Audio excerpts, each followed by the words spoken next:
大家好，这是我们在 AI 领域里面的第一期内容，它应该是一个系列视频里面的第一期。那在这系列的视频当中呢，我主要是想分享一下我个人是如何认知 AI 小宇宙的。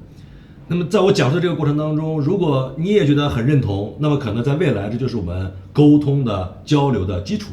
那如果你发现哪里有和你不一样的看法也没关系，欢迎你留言，我们一起来探讨，一起来完善这样一个认知 AI 小宇宙的体系。那么同时呢，我也想通过分享这个体系的过程，初步的阐述清楚几个我个人的认知和判断。那么经常我讲过的第一点就是说，我认为今天的 AI 处在一个被高度炒作之后依旧被严重低估的状态，因为它有大量的潜力还没有兑现，所以它对于现实社会的冲击也远没有到来。那么到底这个潜力兑现的点会在这个宇宙当中哪里出现？这个科技树阐述的过程就可以帮我带出这样一个基本的逻辑。第二呢，就是一旦这个潜力开始兑现，那么它的这个窗口全面打开以后，到底会给我们的人类社会带来怎样的生产力的新陈代谢啊，以至于可能我们会想象，是不是所有的行业都可以在 AI 的推动之下重做一遍？那么如果这个答案是肯定的，我们可以重做一遍的话，那么技术路径又该如何去实现？它跟我们日常生活当中的所有的息息相关的东西会带来怎样具体的改变？啊，我觉得这个也很有意思。第三点呢，就是跟过去所有的这些互联网的技术创新和革命不一样，我认为这一次 AI 给实体经济的冲击可能会更大一些，所以我们绝大多数的人可能都跟实体产业产生着不可分割的密切关系。那么是不是在这个讲述的过程当中，我们可以获取一些灵感，让我们所有的人都尽可能的成为在 AI 时代去利用工具解决问题，而不是最终沦落为被问题解决掉的人？好吧，开始之前狗头保命啊，我们今天未来几期所探讨的内容都围绕着生成式 AI 这样一个主要的领域展开。第二个呢，就是我讲述的过程当中，不太会去侧重讲具体的技术原理和细节，可能更多的分享是我在某些关键技术上的认知和理解。那么如果大家想看技术原理的，网络上有很多非常出色的博主，大家可以移步去那边。然后第二个呢，就是对于一些非常核心且不可绕过的技术问题，我可能会做很多抽象化和类比的这样的处理，尽可能的让更多的人能够理解我所想表达的意思啊。我觉得这可能比绝对意义上的语言严谨要更加有价值。所以各位杠精小伙伴们啊，自己掂量掂量好不好？那么如果你觉得我讲的特别基础，你都知道了也没关系，关掉这个视频，不要浪费自己的生命，好吗？我们现在开始。那么在我所理解当中的 AI 的小宇宙，其实它最底层的，我把它叫做基础的技术层，可能有3个核心的部分构成。第一个部分叫做数据，第二个部分叫做模型，第三个叫训练方法，总共就这3个分支。那么如果用我们都比较熟悉的做饭来举例子的话，那可能我认为数据可以被类比为食材，而模型可以被类比为菜谱或者是某种菜系，而训练方法其实就是不同厨师的烹饪手艺啊。那么从第一个食材的角度来说的话，我想不管你是中国人还是外国人、美国人、欧洲人还是印度人，只要你是人，其实我们吃的东西基本上差不多，无非就是这个肉菜蛋奶这么几大类，对吧？只不过可能大家的数据来源有所不同。你比如说我们现在大家最常见的，比如各种各样的大语言模型，他们大部分的训练数据其实都来自于公开的公网数据。那在生活当中类似什么呢？特别类似我们去超市买菜，也就是说你能买到的菜，其他人也都能买得到，这个食材的获取门槛并不高。那第二种可能有比较专业的，甚至获取难度有一定门槛的，比如说自动驾驶类的这些数据，各家车厂拿一个车挂着雷达挂着相机满大街的转悠，对吧？那这个类似什么呢？类似我们是吧，去山上摘野菜，比我们去超市买是不是费点事儿啊？而且有一定的门槛，对吧？而且你还得有一点这个比较强的识别能力，要不然的话，你说这野菜你不认识了，你摘回来了吃中毒了，那就事儿闹大了，是吧？那么第3类呢，其实更多的更垂直、更专业一些。比如说有些企业在特定的业务场景当中想要去应用一些模型，那么你的数据可能用到的就是你自己公司的业务数据。那么在我们的生活当中的类比，特别像自己家种的菜，但是不管你是超市买的，还是山上摘的，还是自己种的，你都不可以拿来直接就吃，你总要摘一摘、洗一洗，该切丝儿切丝儿，该切片儿切片儿，对吧？数据也是一样的，所以我们在网上经常能看到很多关于数据处理的各类名词，比如说分类啊、打标啊、去重啊、归一化，基本上都是可以归类为数据和这一个分支的衍生概念。那么当然要想认知和理解清楚，我至少认为数据这个板块其实它的跨度特别大，影响范围极广啊。也就是说，数据这部分如果做不好，结果可能非常糟糕。也就是说，它的下限很低。你比如说，对于一些企业来讲，现在 AI 这么火，很多企业都特别的想利用 AI 提升自己的业务效率，或者是整合自己的业务流程。但是如果这家企业还没有完成自身完整的数字化，还没有把自己的业务数据治理得很干净，我反倒建议你最好远离 AI， 因为数据越不准，管理的越不到位，你喂给 AI 之后，结果就会越离谱。也就是说，做多错多，还不如别干啊！先专注最基础的事儿。那么另外，如果有些人可能会说，哎，不，我这家公司在某个领域有规模巨大、特别垂直、特别专业的数据，那情况完全不同了，它反倒可能成为这个业务、这家公司非常独特、难以被逾越的护城河。也就是说，它上限是非常高的。这里边这3个字啊，大家一定要断句准确啊，是上限很高，不是限高，好吧？所以，数据这个板块的两面性，应该说是非常重要的一个认知的一个角度。如果我们能够在这个部分做充分的准备，第一步踩准踩实，很可能就进入到正循环。OK， 那么第二部分关于模型，这个部分呢，实际上我会发现经常容易被忽略的一个现象就是，其实它都来自于一个大的家族体系，但是这一点很少被强调，以至于很多人的认知是非常模糊的。我举一个简单的例子。模型像菜系意味着就是说，它用不同的菜系去满足不同的口味，意味着去解决不同的需求。如果我最近上火了，我就不应该吃辣的，我就应该点粤菜清淡，对吗？那如果我要是想吃口味重的，我可能就会选择点鲁菜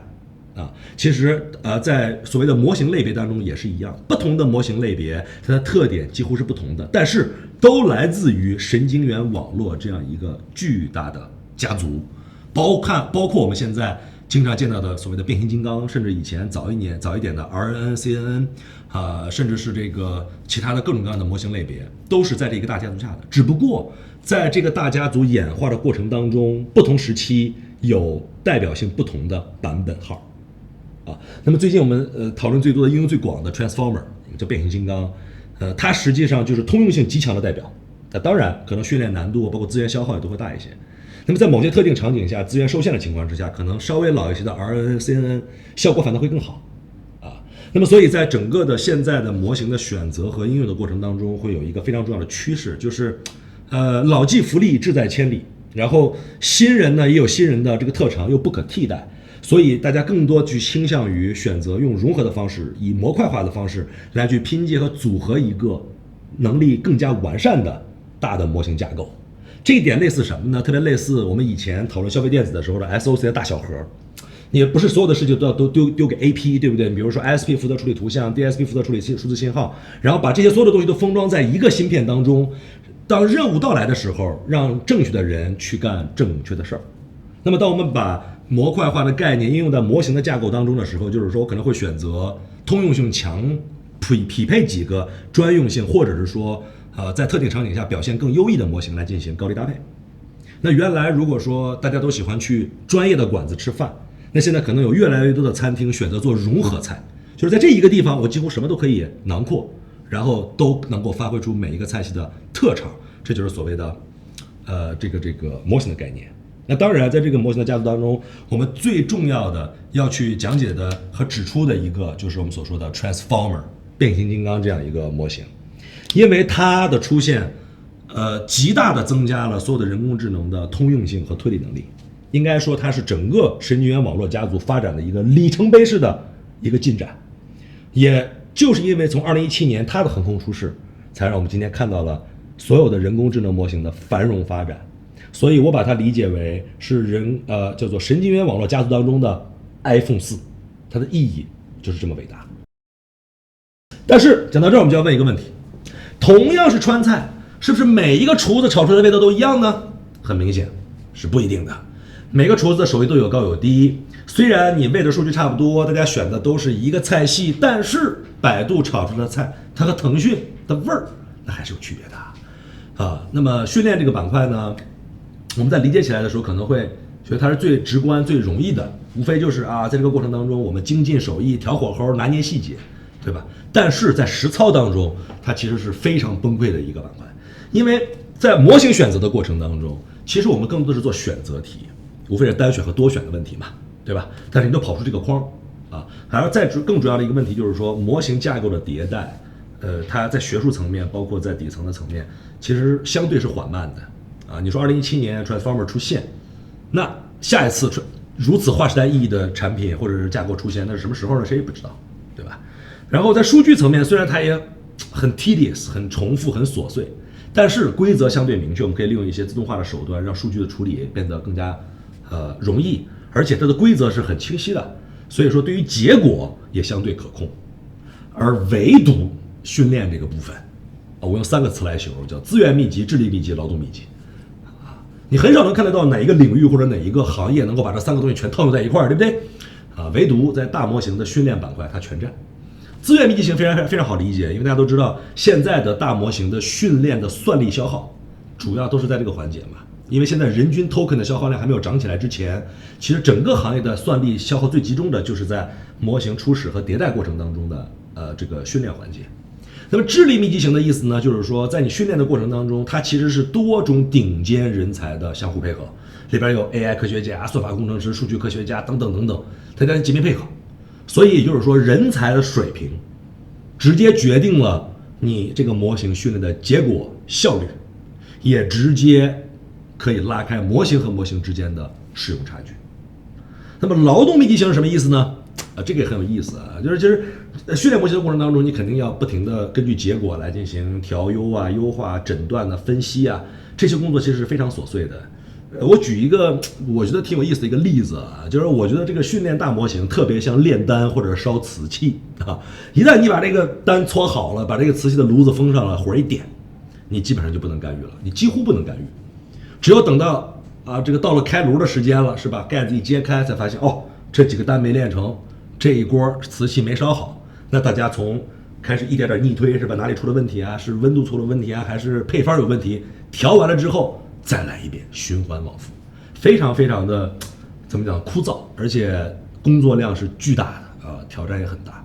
那么当然，我这里边我要重点讲到的是，我说几乎不能干预，是因为我不想展开讲这个断点虚训和日志监控，因为它的应用场景是非常有限的。但是在越大的模型、越复杂的模型上，其实你越难去干扰和中断它的训练过程好，那么如果我们用差不多的食材，用差不多的菜系，经过不同厨子的手艺烹饪出来的菜品，最终就形成了我们今天在市面上看到的各种各样的模型产品，叫人工智能的模型产品，是可以被我们直接使用的。下边这3个东西其实我们普通消费者上接触的并不多，当然有些厨子可能会比较老实，是吧？他就把他的这个模型的特点就直接放到名字里边，比如叫 GPT你有一些不是的，他在那碗大花汤里边放了根葱，就给他起个名叫猛龙过江。但是通过刚才我们这一系列的讲解，大家都能够明白，你不管放几根葱，它本质上还是一碗大花汤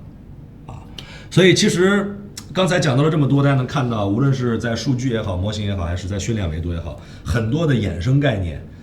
或者是说我们日常见到很多的名词，其实都可以被迅速的归类和总结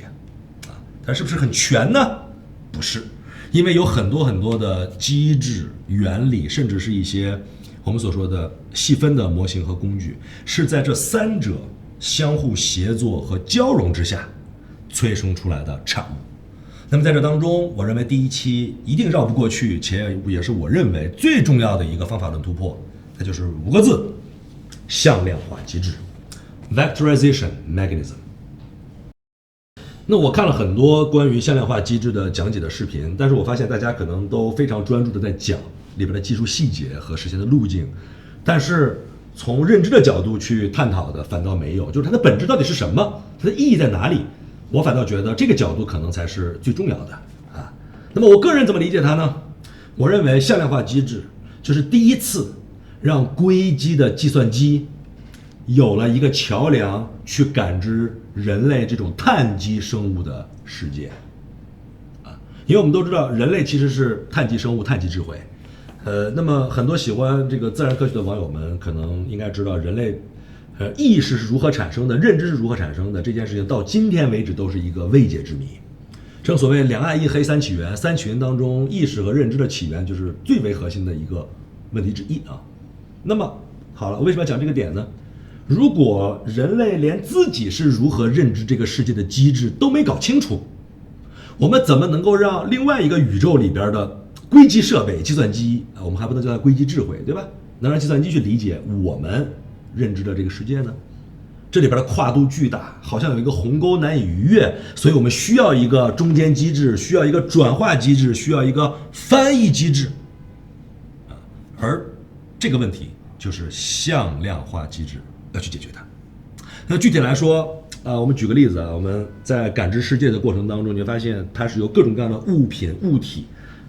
组成的啊，山呐、天空啊、水啊、动物啊、人呐、男人啊、女人、老人、小孩等等。然后我们还有颜色、大小、方向、距离等等这一些，我们去衡量这些客观世界的一些单位。还好，这些都是可以被明确标注、明确描述的。但是人类的社会当中，因为有了意识之后，你会发现我们有大量的东西是非常抽象的、难以描述的。比如说，大家能不能用弹幕帮我解释一下什么叫可爱，对吧？你会发现哇，突然被问到这个问题的时候，好像作为人，我们自己都很难用一个很精确的语言去描述什么叫可爱。那怎么让计算机去理解什么叫可爱？所以就诞生出来了一个重要的名言，就正所谓1000个人心目当中就有1000个哈姆雷特。机器读不懂我们的世界，但是机器能读懂什么？它能读懂数字。那我们就给世界编码 OK。 那么如果我们能够把所有的人类社会当中所感知的物体也好，规则也好，所有的这一切赋予一串计算机能够读懂的数字，那么是不是这种所谓的硅基设备就有机会去理解我们的世界呢？所以给全世界编码的过程其实就是我们所说的向量化的过程 vectorization。 所以说的再直接一点，你不是读不懂吗？没关系，我帮你编一本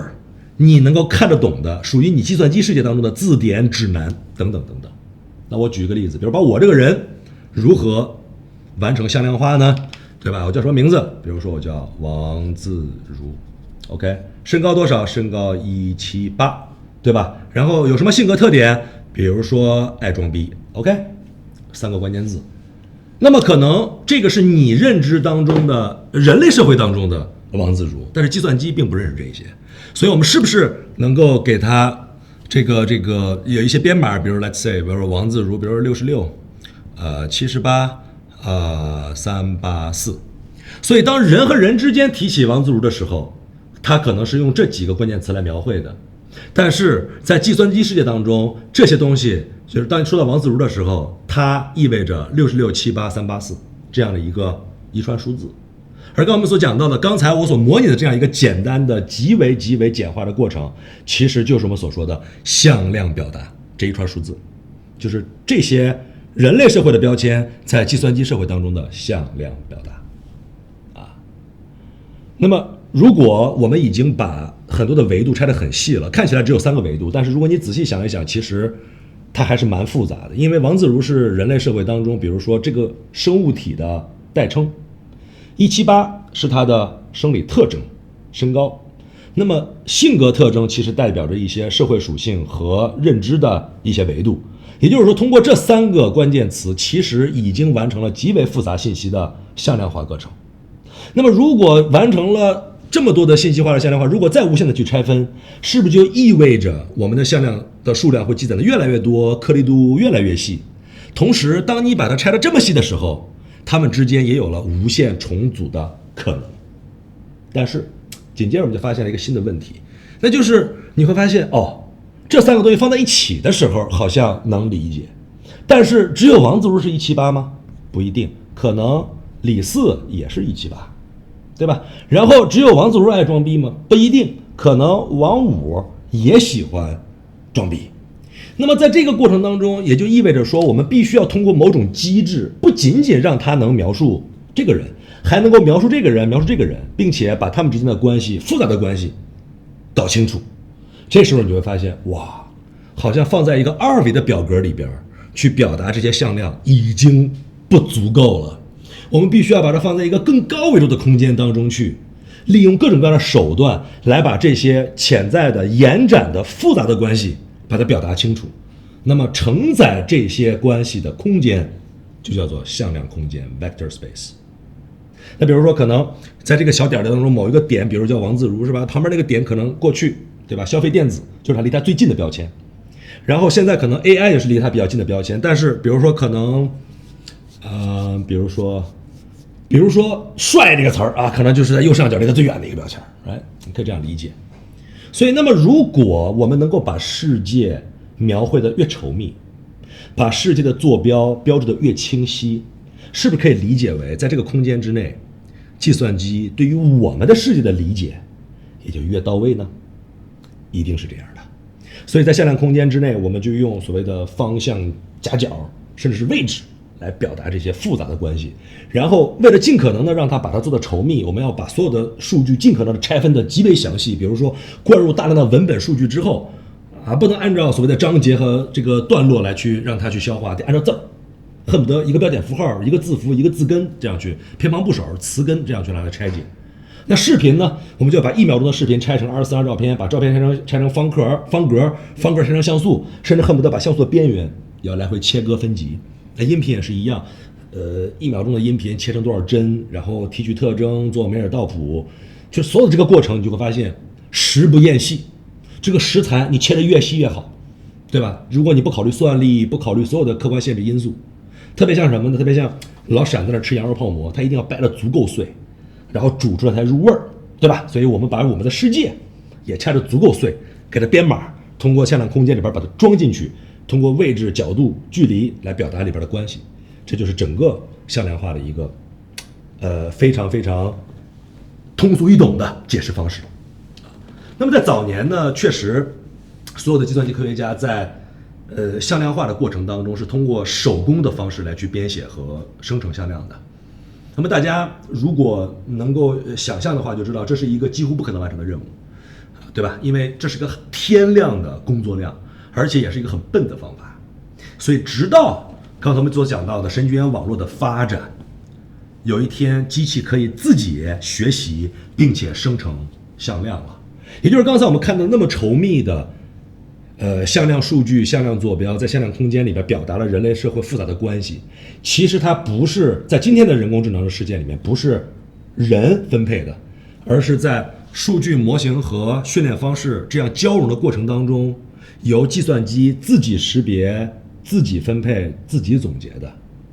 那一个很自然的问题就出现了，它是怎么做到的呢？那么具体的技术方案肯定是极为复杂的，但是在逻辑和原理层面其实并不难懂。也就是机器学习的底座其实是3个字儿：统计学。统计学，统计学怎么做呢？你把天量的数据灌到这个模型当中去了以后，计算机一行一行读，一个字一个字读，然后它自己在读的过程当中就开始去归纳和总结概率，哪几个字、哪几个像素在一起排列的可能性最高，把这个模式和规律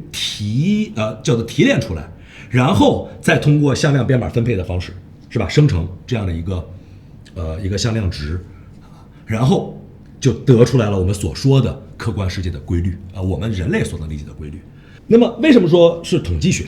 是因为当你把海量的数据、天量的数据丢到这个模型当中去的时候，其实这个时候还不能叫人工智能，它只能叫计算机。它就一行一行的读，一行一行的读，它读的越多，读的越充分，就会发现，哎，好像在读的过程当中发现，这2个字在一起出现的概率特别高，是不是？他们2个在某种程度上来说，有点什么这个意思上的关联呢？然后他通过不断的读，直到你把它做消化完毕了之后，他就知道了有哪些东西在一起的概率最高，然后他们有什么特征，在什么情况下他会跟他在一起，什么情况他会跟他在一起，然后并把这样的一个复杂的关系和所有的规则和细节拆得足够细的数据通过向量的分配的方式、生成的方式放到向量空间里边，形成了一个属于计算机自己能够读懂的规则和笔记那比如说我们举一个例子，我我们说今天天气好这3个字是吧？那么今天天气好这3个字，可能他刚读第100篇文章的时候，发现这3个字经常在一起。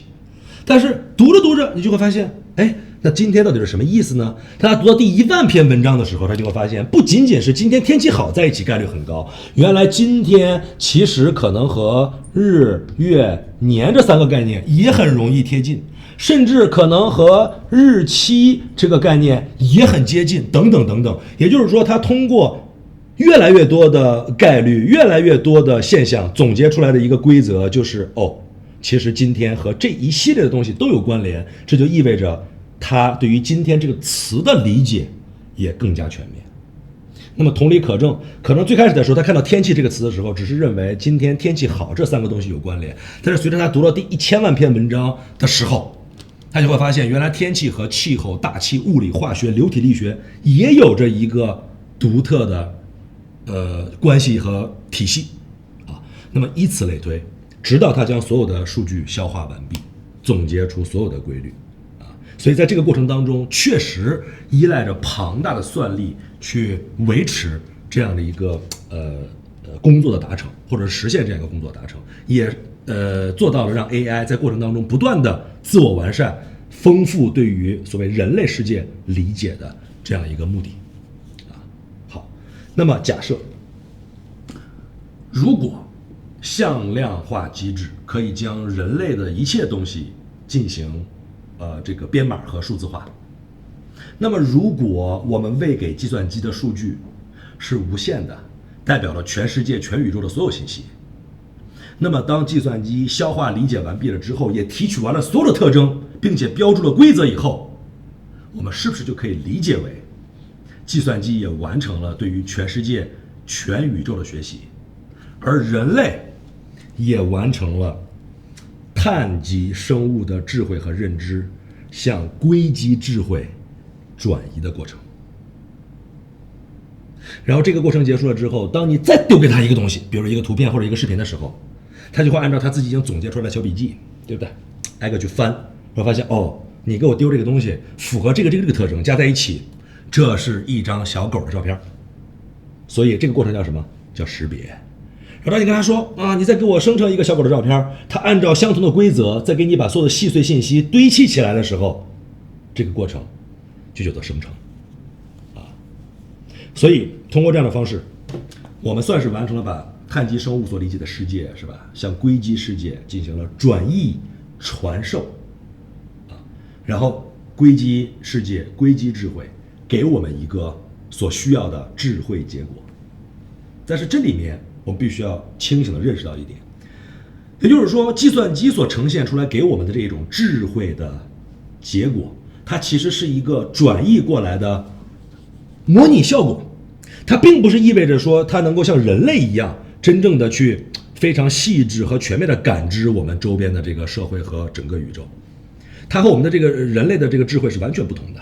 这里边的一个类比呢，就特别像什么？特别像小狗。你看小狗有的时候它会伸爪子跟你握手，对吧？人类会认为这是一个礼貌和可爱的行为，但是在小狗的世界里没有礼貌，它之所以做这个动作，完全是因为对于你手里边那个火腿肠的奖励的刺激和反应。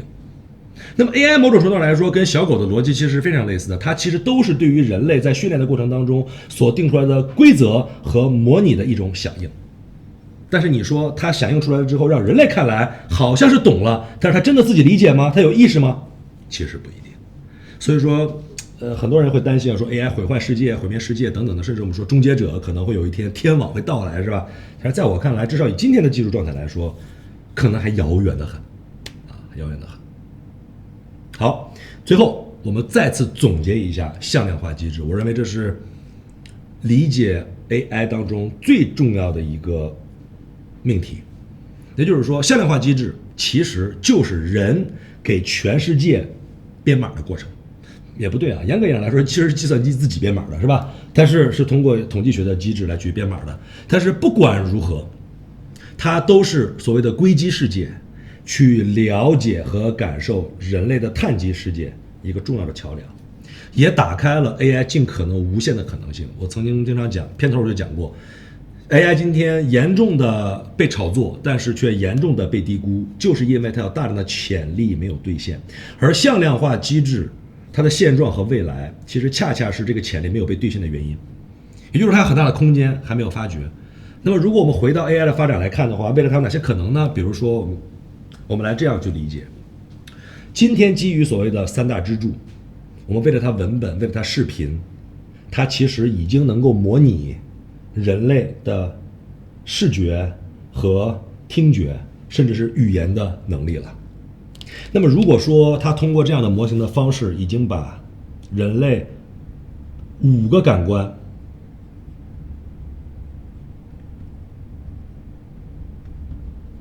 嗅觉，还有什么触觉，还有什么味觉，是不是？如果是这5个感官，它已经通过现在的向量化机制，通过视频模型、图像模型、大语言模型，已经基本模拟完毕。那么，用同样的原理，向量化机制是否能够将其他的感官也进行高度的模拟，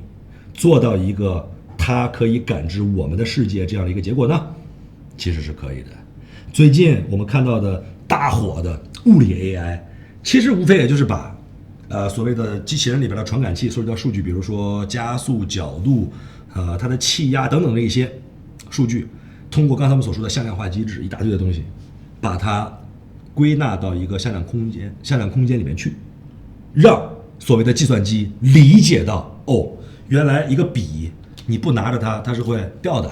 当你走到一堵墙面前，你是无法穿过去的，就是所谓的物理 AI。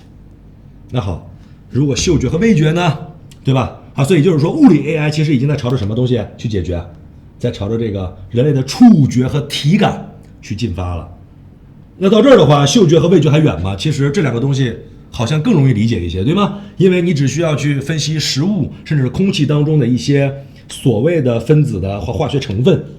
你就能够模拟出让计算机理解到的人类的闻到的味道和吃到的味道。那如果假设它这5个都做到了，然后你把它放在一个人形的机器人当中去，然后再给它匹配足够的算力，这是什么？这不就是黑镜的剧情照到了我们现实生活当中的写照吗？是不是？好了，今天我们花了很多时间去探讨AI 认知小宇宙当中最底层的这个技术底座，以及他们所推举出来的向量化机制，真的是我认为最重要的一个认知基础。那么虽然刚才我们稍微做了一定的延展，但是毕竟这样的延展离我们的日常生活还有一定的距离啊。那么下一次呢，我们会拉回到实际的生活当中去探讨整个科技树当中AI 的初级应用层面，也就是我们每一天都能够用到的这些人工智能的模型产品。我们会探讨它有哪些局限，以及它做了哪些的拓展，以及未来我们的想象空间会在哪里，它又会给我们的生活带来怎样的改变。今天的视频呢就先到这儿，我是王自如，我们下期再见。